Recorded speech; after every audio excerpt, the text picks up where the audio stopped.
खुद का खुद के लिए संदेश है। खुद का खुद के लिए संदेश है। ये संघर्ष है, हार नहीं। ये संघर्ष है, हार नहीं है। संघर्ष ही जीवन है। निसर्ग का नियम है, अपने जीवन के लिए जो जीव हैं उन्हें अपने अस्तित्व के लिए संघर्ष करना ही पड़ता है।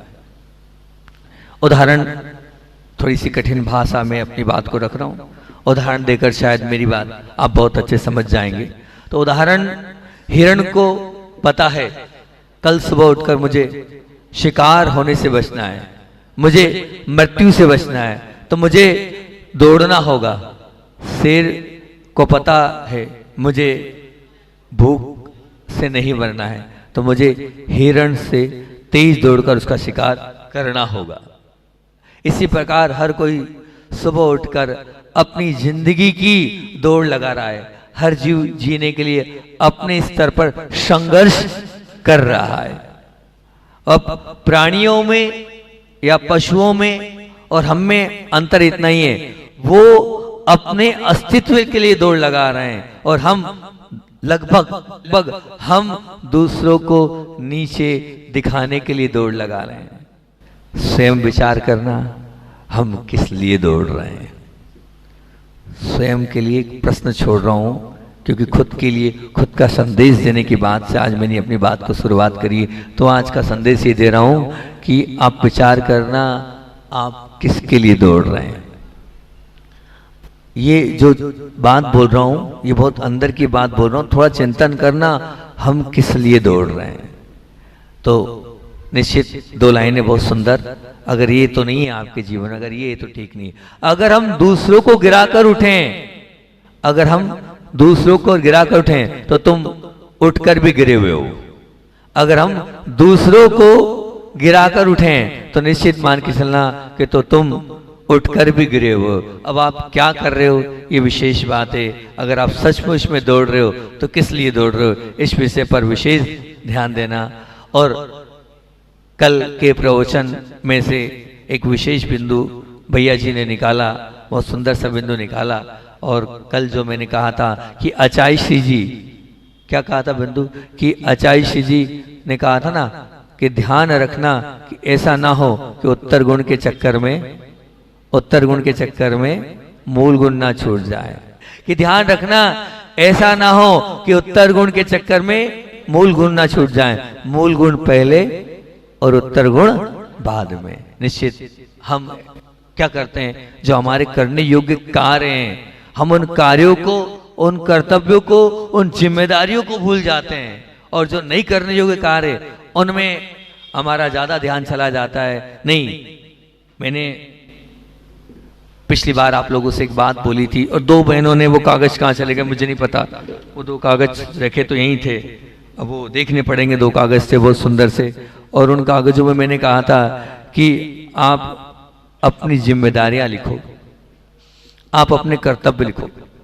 जब आप अपने कर्तव्य लिखोगे और जब आप अपनी जिम्मेदारियां लिखोगे तो निश्चित मान के चलना, वो कर्तव्य, वो जिम्मेदारियां जब हम लिख लेते हैं तो हमारा जीवन अच्छा और महान बन जाता है। हाँ, मैंने पिछली बार कहा था इस चातुर्मास में, पिछली बार आपने अच्छाइयां निकाली थी, तो इस बार आप अपने स्वयं की जिम्मेदारियां निकालें, स्वयं के कर्तव्य निकालें और सब तरह से निकालें। मेरे जितने घर के सदस्य हैं उन सब के प्रति मैं अपनी कर्तव्य जिम्मेदारियों को देखो कि मेरे पिताजी के प्रति क्या कर्तव्य है, मेरी पत्नी के प्रति क्या जिम्मेदारी है, मेरे बच्चों के प्रति मुझे क्या करना चाहिए। वो आप ऑब्जर्व करें, वो आप गहराई से देखें। जब आप गहराई से इनमें जाएंगे तो आपको स्वयं को पता चलेगा कि नहीं, मुझे और भी बहुत कुछ करना चाहिए इन लोगों के लिए। हाँ, मेरा क्या कर्तव्य, मेरी क्या जिम्मेदारी समाज के प्रति होती है, मेरी क्या जिम्मेदारी मेरे गुरुओं के प्रति होती है, मेरी क्या जिम्मेदारी जनालयों के प्रति होती है। तो ये जब आप एक एक के लिए आप जिम्मेदार अपने आप को मानेंगे, जिम्मेदारियां स्वीकार करेंगे, तो निश्चित रूप से मान के चलना ये हमारा मूल गुण है। मूल गुण का तात्पर्य क्या है कि हमें क्या करना चाहिए, मूल। अब मैं भूल तो कोई काम की नहीं, हमें मूल में भूल नहीं करना चाहिए। तो हमारी क्या जिम्मेदारी है। अष्टमूल गुण मैंने आपको कल बताए थे कि 5 अनुव्रत और 3 मकार, मध्य मास, मधु त्याग, ये 8 हमारे मूल गुण होते हैं। ये मूल गुण तो हैं, ये धर्म को जीने के मूल गुण हैं, लेकिन जीवन को जीने के मूल गुण क्या है? जो करने योग्य हमारे कर्तव्य हम उनको लिखें, उनको कर्तव्य और जिम्मेदारियों को रोज उसका मेडिटेशन करें। हाँ निश्चित, मैं हमेशा बोलता हूँ जो नई पेयर्स जोड़ा मेरे पास आता है तो मैं उनको ये नियम देता हूँ कि ध्यान रखना आप इस घर में आई हो, first impression is the last impression. तो अपना इंप्रेशन अगर अच्छा बनाना चाहते हो तो शुरू दिन से जितने लोग हैं उनके प्रति क्या क्या जिम्मेदारी है, क्या क्या कर्तव्य, एक बार रूटीन बना लेना। एक बार रूटीन बना लोगे ना तो जिंदगी भर, जो एक बार अच्छी छाप पड़ गई तो जिंदगी भर वो छाप बनी रहेगी। और एक बार अगर मान लीजिए आपने थोड़ा गड़बड़ कर लिया तो फिर बाद में उसको धोने के लिए ताकत लग जाएगी पूरी, फिर भी आप उसको धो नहीं पाओगे। निश्चित मान के चलना। संघ की छोटी सी घटना सुनाता हूं मैं कि संघ में ऐसा था कि पूरे लोग बैठे थे और एक महाराज जी के पास से बहुत आवाज आ रही थी। अब एक महाराज जी के पास से आवाज आ रही थी तो निश्चित रूप से ये तो 101% की एक कमरे में एक महाराज तो बैठते नहीं है, दो महाराज बैठते हैं। अब दो महाराज बैठे थे, एक महाराज जी के पास से आवाज आ रही तो अच्छा क्यों, किस कमरे से इतनी तेज आवाज आ रही है? फलाने नंबर नहीं था उन कमरों के आगे, वो लिखा हुआ था अलग अलग। आपने कुंडलपुर में पुराना संत भवन देखा हो तो एक एक भगवान की नाम लिखे हुए थे। अच्छा, श्री वर्धमान छाया में बैठे थे और अब वो ध्यान नहीं, कुछ छाया से आवाज आ रही थी, नाम था उन कमरों के आगे। किससे आवाज आ रही है? तो उन्हें फलानी छाया से आवाज आ रही है। और फलानी छाया में दो महाराज, एक महाराज जो लगभग मौन रहते हैं और एक महाराज जो बात करते हैं। अब बदनाम कौन हुआ? जबकि वो जो महाराज थे जो सबसे बोलते हैं वो सच में उस समय सामायिक कर रहे थे, कुल मिला के माला फेरे थे अपनी प्रायश्चित की। और जो नहीं बोलते हैं, बहुत कम बोलते हैं, वो ही चर्चा कर रहे थे। उन्हीं के पूर्व के लोग आए थे और वो बहुत तेज तेज आवाज में बात कर रहे थे। पर बदनाम कौन हुआ? बोले उस छाया से आवाज आ रही, फलाने महाराज जो है वो बात कर रहे हैं। उनकी छाप पड़ी ना कि वो बोलते हैं, वो बात करते हैं, तो नाम किसका बदनाम हुआ? नाम उनका ही बदनाम हुआ। अब बोला भी जा रहा है कि नहीं, अरे नहीं, वही वहीं से आवाज आ रही, वही महाराज कर रहे होंगे।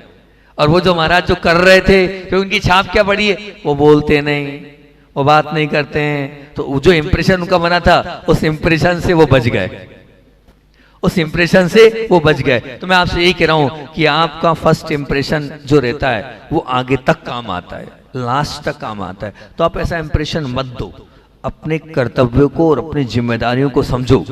जो व्यक्ति अपनी जिम्मेदारी और अपने कर्तव्यों को पालन करता है निश्चित वो सज्जन की प्रवृत्ति में आता है। आप अगर सज्जन बनना चाहते हैं तो आपको अपने कर्तव्य और अपनी जिम्मेदारियों को फॉलो अप करना चाहिए। हाँ, अगर सच में आप सज्जन बनना चाहते हैं, नहीं बनना चाहते हैं, सच में सज्जन बनना चाहते हैं, तो अगर सज्जन बनना चाहते हो तो निश्चित मान के चलना आपको अपने कर्तव्य और अपनी जिम्मेदारियों को फॉलो अप करना चाहिए। अगर आप सच में उन कर्तव्य और जिम्मेदारियों को फॉलो करते चले आओगे तो निश्चित मान के चलना कि आपके द्वारा किया गया वो कर्तव्य और वो जिम्मेदारी आपके जीवन को ऊपर उठा देगी। अभी मैं यहाँ जब आ रहा था तो आते वक्त मैंने एक प्रवचन अजैन बंधुओं के बीच में किया था। ये वाला कर्तव्य, ये वाला प्रवचन मैंने किया था, 5 मिनट का प्रवचन किया था। बात तो करनी है पहले, लेकिन इस बात को कर दूं फिर आज का विषय रखूंगा। आप लोग यहाँ बैठे हैं और मैं आपसे आपकी कैटेगरी पूछना चाहता हूं कि आप किस कैटेगरी के हैं, आपका लेवल क्या है, आपकी खुद की पोजीशन क्या है, आप किस प्रकार के व्यक्ति हैं। ये प्रवचन मैंने उस दिन किया था जब यहाँ आ रहा था एक दिन पहले।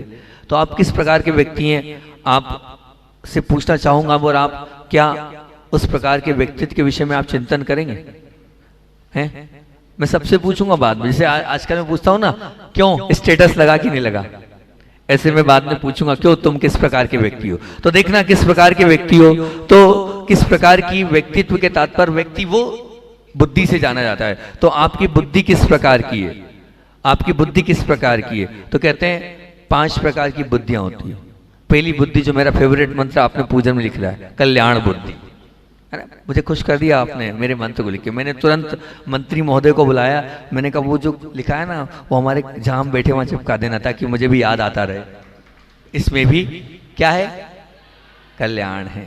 ये सचमुच में महामंत्र है। मैंने इस मंत्र से अपने आप को बहुत अपडेट किया है, मैंने अपने आप को इस मंत्र से बहुत अच्छा बनाने का प्रयास किया है। फेवरेट मंत्रों में ये मंत्र हैं, तो बहुत अच्छा मंत्र आपने प्रसन्न कर दिया उस मंत्र को पूजन में रखकर, ठीक है ना। आपने तो इतना ही किया, पता है आपने तो बहुत छोटे में लिखा।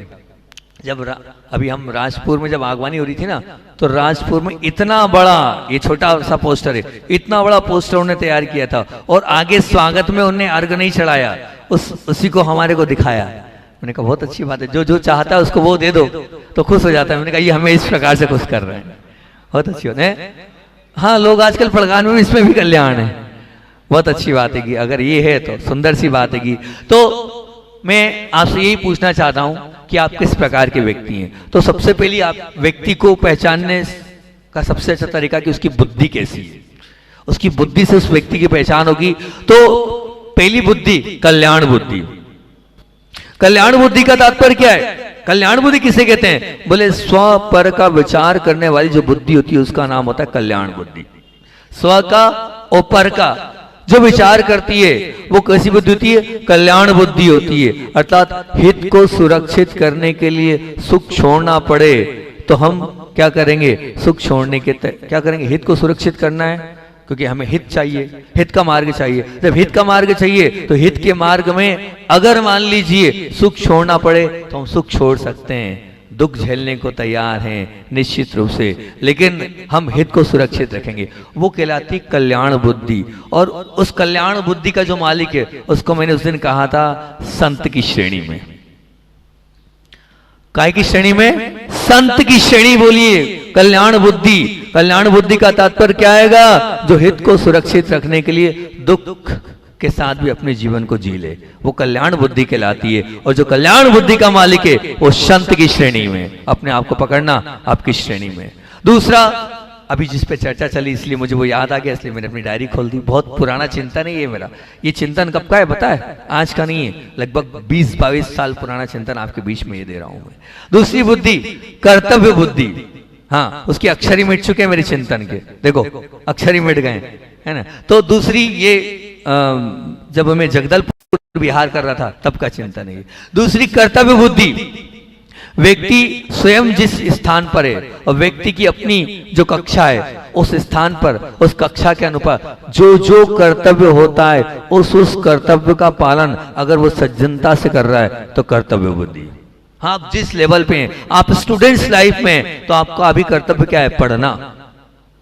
आप दुकानदार है तो अच्छे से दुकान करना। आप एक गृहिणी है तो अच्छे से गृहण का उस जो कार्य करना वो करना। तो वही कर्तव्य, वही जिम्मेदारी, हम अगर अपने कर्तव्य और जिम्मेदारी को बहुत अच्छे से फॉलो अप करेंगे, और मात्र एक लेवल पे नहीं, सब लेवल पर।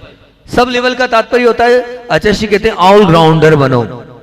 अब पढ़ने वाला बच्चा पढ़ता ही रहेगा, दूसरी चीजें नहीं करेगा तो क्या कर लेगा? तो पढ़ने वाला पढ़ते ही रह जाए, ज्ञान की पोथी से कुछ नहीं। हमें वो भी देखना है, तो हमें परिवार भी देखना है, तो हमें हमारा धर्म भी देखना है, सब। तो सबके प्रति कर्तव्य और जिम्मेदारी को जो फॉलो अप करता है, ध्यान रखना वो सज्जन की श्रेणी में आता है।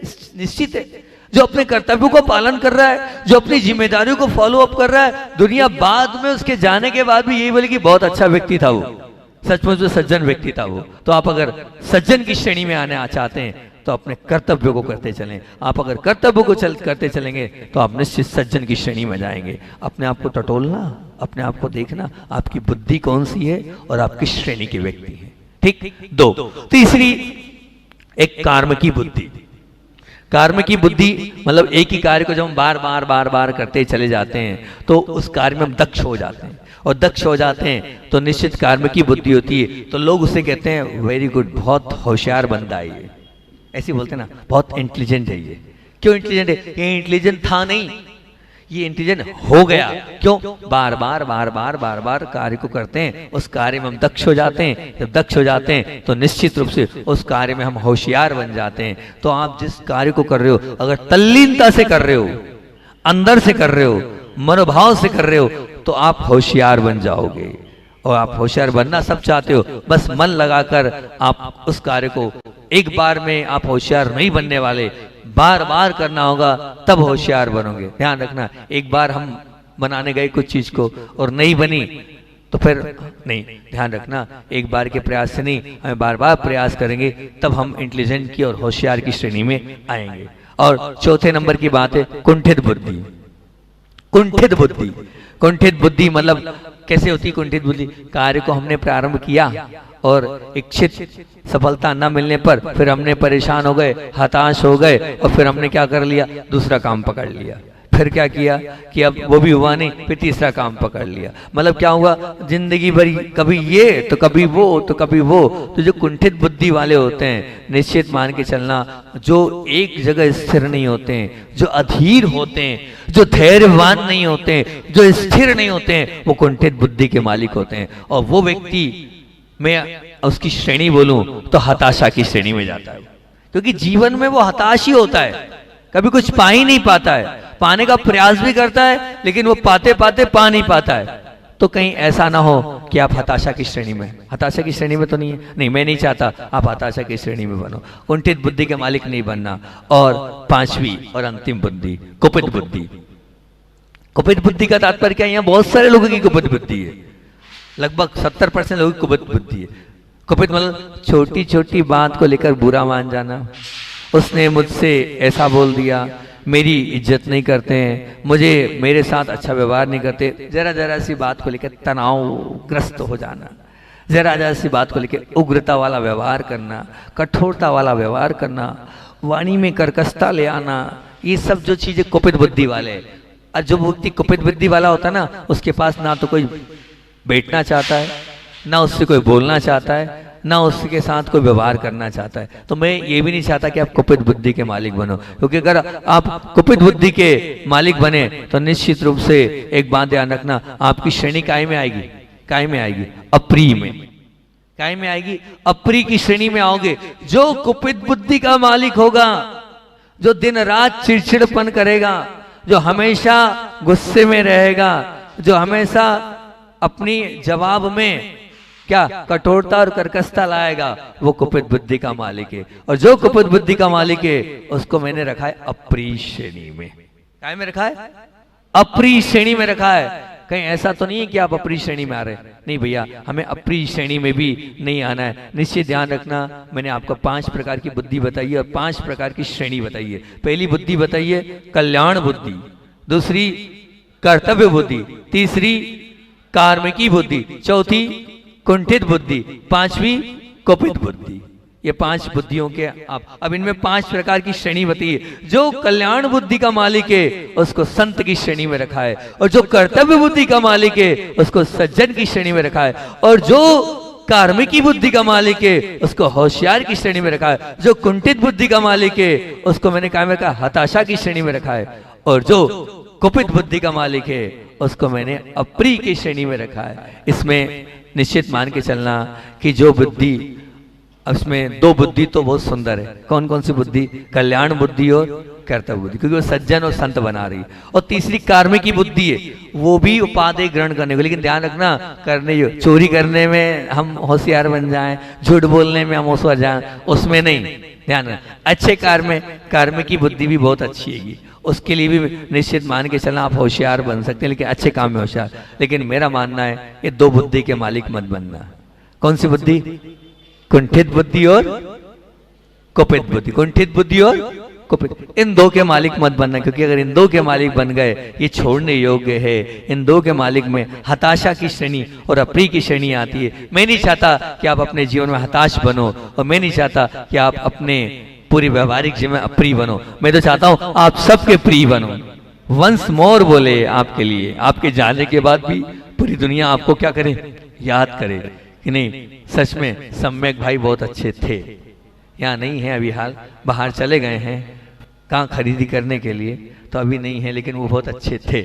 ऐसा आपके जाने के बाद भी आपकी बाहर पूरे आपकी खुशबू, आपके व्यवहार की खुशबू पूरी इस प्रांगण में, इस पूरे घर में, हमारे परिवार में, पूरे इस गांव में फैलनी चाहिए। तो वो कब होगी? जब आप प्रिय की श्रेणी में आएंगे तब। तो प्रिय की श्रेणी में आप लोगों को निश्चित रूप से आना है। और अब बात आती है कि रत्नकर्ण श्रावकाचार की, और रत्नकर श्रावकाचार में मैंने 3 अधिकार आपको बता दिए थे। पहला अधिकार बताया था कौन सा? सम्यक दर्शन अधिकार, दूसरा सम्यक ज्ञान अधिकार, और तीसरा कल मैंने बता दिया था कौन सा, सम्यक चारित्र अधिकार। उसमें 5 अनुव्रतों की बात करी थी। अभी 4 अधिकार की चर्चा और करके अपने को आगे की यात्रा प्रारंभ करना है। तो चौथा अधिकार कौन सा है? चौथा अधिकार क्या बताया था मैंने आपको? गुणव्रत अधिकार। 3 गुणव्रत होते हैं और ये तीनों गुणव्रत, दिग्व्रत, अनर्धव्रत, देशव्रत किसने बोला? ऐसा नहीं, शिक्षा व्रत है। दिग्व्रत बोलो, दिग्व्रत, अनर्दंड व्रत और भोगो भोग परिमाण व्रत, ये 3 गुण व्रत है। गुण व्रत का तात्पर्य क्या? इसका तात्पर्य जो अनुव्रतों का अनुग्रहण उत्कर्षण करे, अर्थात कुल मिला के जो 5 आपके अनुव्रत है ना, उनको बढ़ावा दे, उनको अच्छा दे, वो कहलाता दिग्व्रत, मतलब वो कहलाता गुणव्रत। और 3 गुणव्रत है, इतने सुंदर ये तीनों दिग्व्रत। तीनों फिर से बोलूं, कोई बात नहीं। पहला दिग्व्रत, दूसरा अनर्थ दंड व्रत। इतना सुंदर अनर्थ दंड व्रत है, जब इसकी मैं व्याख्या करूंगा तो इतनी चीजें आपके जीवन से चली जाएगी। आप बोल गए भगवान महाराज जी मैं कितना पाप कमाया जा रहा था, फालतू में कमा रहा था। बिल्कुल फालतू में कमा रहे थे, आपने सोच बदल दी, मेरी समझ बदल दी, मेरा जीवन बदल दिया। जब आपको अनर्थ दंड व्रत का स्वरूप समझाऊंगा मैं, तो आप जीवन जीना सीख जाएंगे और आपको पता चल जाएगा कि मैं कहां कहां जबरदस्ती में अपने जीवन को नीचे धकेल रहा था, कहां मैं अपने जीवन को निश्चित रूप से नरक में ढकेल रहा था। नहीं, अनर्दंड अपने को नहीं करना, वो सब मैं सिखाऊंगा कि कौन सा आपका अनर्दंड व्रत है। और मैं कह रहा हूं कि सबसे महत्वपूर्ण अगर है तो इस पूरे रत्नकरण सावकाचार में अनर्थ दंड व्रत है। हाँ, अब बस इस अनर्थ दंड व्रत को समझ लेंगे, आपने बहुत कुछ समझ लिया। तो दिग्व्रत, अनर्थ दंड व्रत, और तीसरा हैगा भोगोपभोग परिमाण व्रत। हाँ, जब ये भी बोलूंगा तो आपके रोंगटे खड़े हो जाएंगे, फिर अपने आप आपकी साड़ी, ज्वेलरी, मकान, इनका परिणाम जब आपको समझाऊंगा तो अपने आप छूटता चला जाएगा। ये 3 क्या है? ये गुणव्रत हैं। निश्चित ये तीनों गुणव्रत बहुत सुंदर हैं और इसमें इनके अलग अलग सबके 5-5 अतिचार दिए हैं कि क्या क्या इनमें अतिचार लिखते हैं और किस प्रकार से इनको अपने जीवन से जो तत्वांश सूत्र के अतिचार है, इस प्रकार का पूरा ये प्रकरण है जिसको गुणव्रत अधिकार कहते हैं। ठीक, फिर 5वें नंबर का अधिकार, वो भी बड़ा सुंदर अधिकार है। वो कौन सा है? शिक्षाव्रत अधिकार। कौन सा अधिकार है? शिक्षाव्रत अधिकार। तो शिक्षाव्रत अधिकार में भी अलग अलग आचार्यों की अलग अलग मान्यता है, लेकिन अपने को रत्नकरण सावकाचार का देखना है। इसमें जो दिग्व्रत है उसमें तो पता है जीवन पर्यंत के लिए आजीवन त्याग होता है, लेकिन देशव्रत ये सब लोग भूल जाते हैं। प्रतिमाधारी में सबको याद दिलाऊंगा, आचार्य जी ने इस पर बहुत अच्छा बोला है कि देशव्रत अपने आप में अपने जीवन को एक प्रकार से कहना चाहिए कि सचमुच में संलेखना की भूमिका क्यों तैयार करता है। देशव्रत, देशव्रत मतलब प्रतिदिन छोटा छोटा नियम लेना कि बस आज मैं कहाँ इस परिसर से बाहर नहीं जाऊंगा, आज मैं अपने मोहल्ले से बाहर नहीं जाऊंगा, आज मैं इस नगर से बाहर नहीं जाऊंगा। मैं आपको बताऊं, जब आप ऐसा लोगे तो बहुत अच्छा रहेगा। इसका उदाहरण मैं दूंगा। आपके यहाँ की दीदी का उदाहरण दे देता हूँ। आपके यहाँ की दोनों दीदियां हैं, रामटेक में थी, रामटेक में जब हम लोग थे तो दोनों सोल्डी दीदी, गोल्डी दीदी, उनने सुनाया तो हमें पता है उनका नियम था हम इस गली से बाहर नहीं जाएंगे, आज अष्टमी है। और एक महाराज जी को 3 अंतराय हो गए थे, 3 अंतराय हो गए थे। और 3 अंतराय के बाद निश्चित मान के उनकी भावना थी कि महाराज जी का आहार कराने हम जाएं अष्टमी को। उनका शुद्ध भोजन नहीं लगा था, उन्होंने पूरा मन बनाया, लेकिन क्या था उनका नियम था मंदिर से शांतिनाथ भगवान से अपने शुद्ध भोजन जहाँ लगता है इतने ही मेरा वो है, उसके बाद कहीं नहीं जाऊंगे। अब जो महाराज जी वो पीछे की बिल्डिंग में चले गए। और जब पीछे की बिल्डिंग में चले गए तो वो दीदी ने सोचा क्या करना चाहिए, जाए नहीं जाए। और फिर उन्होंने देखा बहुत सारे महाराज जा रहे हैं और बहुत सारे भैया जी भी जा रहे हैं, तो दीदी ने सोचा कुछ नहीं, मतलब शांतिनाथ भगवान के सामने बैठते हैं और माला फेरते हैं। और निश्चित वो वहाँ बैठकर उन्होंने विशुद्धि बढ़ाई, माला फेरी। माला फेरने के बाद उन्होंने अपने नियम का पालन किया और आहार जो 3, 4 या 5 दिन, ध्यान नहीं कितने दिन का अंतर आया था, वो निर्विघ्न संपन्न हुए। तो आपके यहाँ की नगर की गौरव दीदी हैं, दोनों सोल्डी दीदी, गोल्डी दीदी, उन्हीं का ये नियम था।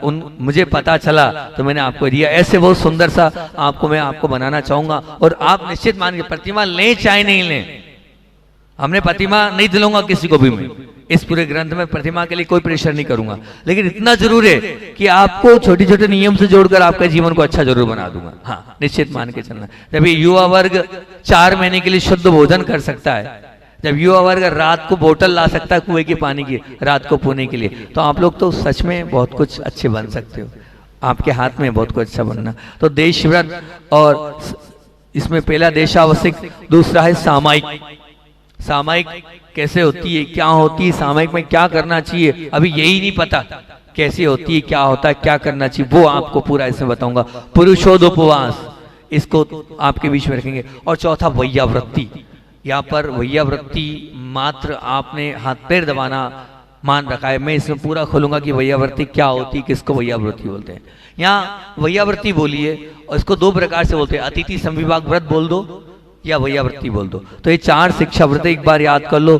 देशावसिक, बोलो देशावसिक, सामायिक, पुरुषोदोपवास, वैयावृत्ति, 4 है। या अतिथि, ऑप्शन में अतिथि संविभाग, ठीक, दोनों प्रकरण, दोनों मत मिलते हैं। फिर से देशावसिक, सामायिक, पुरुषोदोपवास, वैयावृत्ति, ये 4 के 4, इन चारों का कथन 4 गुण व्रत और 3 शिक्षा व्रत और 5 अनुव्रत हो गई प्रतिमा।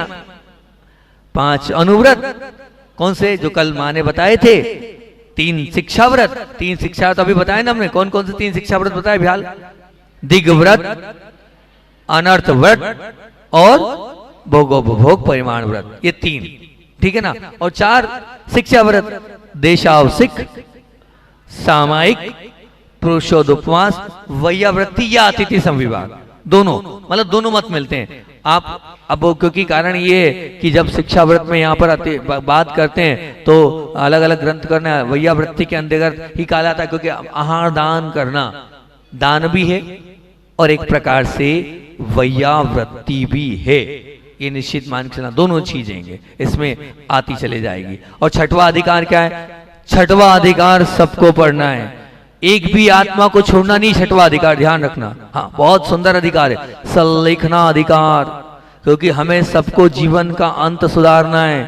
अंत अच्छा, अंत भला तो सब भला, बहुत अच्छे से मोक्ष की सीढ़ी पर चढ़ना है। तो अंत को सुधारने के लिए इस अधिकार की एक भी कारिका को नहीं छोड़ना, पूरे जी जान से इस पूरे प्रकरण को सुनने का प्रयास करना और बहुत अच्छे से लिखना अधिकार के इस प्रकरण को, क्योंकि निश्चित मान के चलना कि अगर हमारे अच्छे से हमारा मन हो गया, मोक्ष हो गया, मरण हो गया, तो हम अभ्युदय स्वर्ग आदि की प्राप्ति को प्राप्त करेंगे। कि रत्न कर्ण सावा का चार, रत्नों का पिटारा ये ग्रंथ, काय का पिटारा है, रत्नों का पिटारा है। अब इस रत्नों के पिटारे को खोल खोल कर आपके बीच में रखूंगा, जो रत्न अच्छे लगे उनको आप पहन लेना, जो रत्न अच्छे लगे उनको आप ले लेना, हाँ निश्चित रूप से, और आप लेते चले जाएंगे। और बाकी के जो सुंदर सुंदर ग्रंथ हैं, वो पुरुषासिद्धि उपाय, वो सागर धर्मामृत, वो स्वयं देवसूरी का उपास का अध्ययन, वो अमित गति आचार्य का श्रावकाचार, वो वसुनंदी जी का श्रावकाचार, वो सब कुछ मैंने लाठी संहिता वो उनके विषय में भी आपको रख दिया कि ये तो पढ़ना ही है। साथ साथ में उन ग्रंथों को पढ़कर भी अपने जीवन को महान और अपने जीवन को उत्कृष्ट बनाना है। इसलिए पूरे मनोभाव के साथ अच्छे से आपको तैयारी करके, और स्वाध्याय तो रोज कर ही रहे हैं आप लोग, क्या कर रहे हैं, एक लाइन आप सबकी स्टेटस पर आ गई। कल बच्चे लोग बोले थे गजब का माहौल है महाराज जी, सब लोग अपनी अपनी लाइन लिख रहे हैं और कम से स्वाध्याय से जुड़ रहे हैं और स्वाध्याय से सबको जोड़ रहे हैं।